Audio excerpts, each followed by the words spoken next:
Hey guys, this is Tim Powell from the Minerals and Royalties Authority. I recently sat down with Justin Love, CEO of Blackbuck Resources.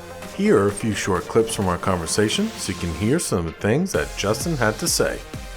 The conventional wisdom right now that if you hear, the industry chatter is that there won't be enough disposal capacity, and also that therefore disposal pricing is going to go up for operators.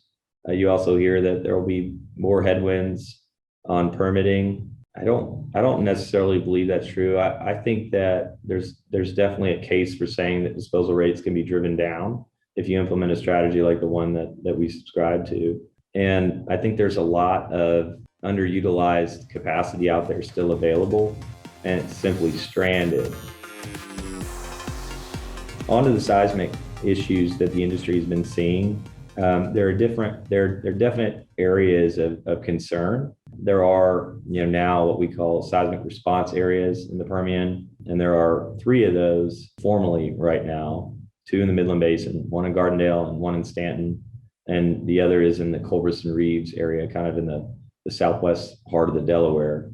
Those areas are definitely seeing upticks in seismic activity relative to our historical baseline. There's plenty of good arguments to be made that it's a function of injection in certain areas. Not all deep injection is bad. Not all injection is bad. There are plenty of good areas to inject produce water safely and not induce seismic activity. But I think the industry is really learning, and we're learning fast. Another notion out there that gets under my skin is that we're all going to be drinking produced water, or we're going to farm with it. It's not the whole truth. I've been a water guy my whole career and worked, membranes and desal projects, et cetera. You could actually crystallize this water with enough thermal energy, and it's gonna be expensive, but you could actually vaporize all the water. You can condense it, and you end up with a huge pile of salt. You look at 20 million barrels a day in the Permian. If you were to turn that all into fresh water, I think it's an Empire State Building of salt every 2 days.